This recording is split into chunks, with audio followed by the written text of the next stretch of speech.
வணக்கம், welcome back to the channel. மருத்துவமாகும் உணவு பகுதியில் இன்னைக்கு என்ன பார்க்க போறோம்? நான் முடவாட்டுக்கால் கிழங்கு சூப். நம்ம சேனல்ல ஆல்ரெடி இந்த வீடியோ இருக்குங்க. அதுல வாய்ஸ் கம்மியா இருக்குன்னு ஒரு கம்ப்ளைண்ட் இருந்ததுனால நம்ம ஒரு ஷார்ட்ஸா ரெடி பண்ணியிருக்கோம். அதுக்கு என்ன பண்ணணும்னா, முடவாட்டுக்கால் கிழங்கு எடுத்து தோல் சீவிட்டு சின்ன சின்னதாக கட் பண்ணி வச்சுக்கலாம். அது கூடவே சீரகம், மிளகு, சின்ன வெங்காயம், 4 பல் பூண்டு, நம்ம தோல் சீவி கட் பண்ணி வச்ச முடவாட்டுக்கால் கிழங்கை சேர்த்து நல்லா அரைச்சி எடுத்துக்கலாம். அரைச்சிட்டு வந்த பேஸ்ட்டை 1/2 லிட்டர் தண்ணியில் நல்லா மிக்ஸ் பண்ணிக்கலாம். 1/2 லிட்டர் தண்ணியில் மிக்ஸ் பண்ணிவிட்டு அது கூடவே நம்ம என்ன பண்ண போகிறோம் அப்படின்னா, கொஞ்சமாக மஞ்சத்தூள், அப்புறம் தேவையான அளவு உப்பு சேர்த்துக்கலாம். இது எல்லாம் சேர்த்துட்டு அந்த தண்ணியை நல்லா கலக்கி விட்டுடலாம். கலக்கி விட்டுட்டு அதை நம்ம ஸ்டவ் ஆன் பண்ணிவிட்டு நம்ம அது மேலே அடுப்பு மேலே வச்சிடலாம். நல்லா கொதிக்கணும். ஒரு 20 to 30 மினிட்ஸ் நல்லா கொதிக்கணுங்க. நல்லா கொதிச்சாதான் கிழங்கோட ஃபுல் எசன்ஸும் அதில் இறங்கும். அப்போ தான் நம்மளுக்கு இந்த சத்துக்கள் கிடைக்கும்.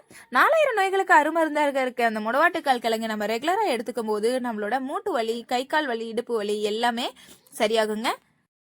நல்லா கொதி வந்த பிறகு நம்ம சூப் எடுத்து ஃபில்டர் பண்ணிக்கலாங்க.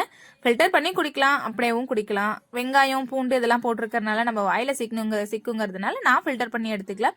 ஃபில்டர் பண்ணி எடுத்துட்டு அதில் கொஞ்சமாக கொத்தமல்லி இலை ஆட் பண்ணி நம்ம குடிக்கலாம். கால் அடிபட்டு ஃப்ராக்சர் ஆகிருக்கீங்க, இந்த சூப் எடுத்துக்கிறீங்க அப்படின்னா இது கூடவே கொஞ்சம் நல்லெண்ணெய் ஆட் பண்ணிக்கலாம். அது எலும்பு சீக்கிரமாக கூடுறதுக்கு உங்களுக்கு உதவி செய்யுங்க.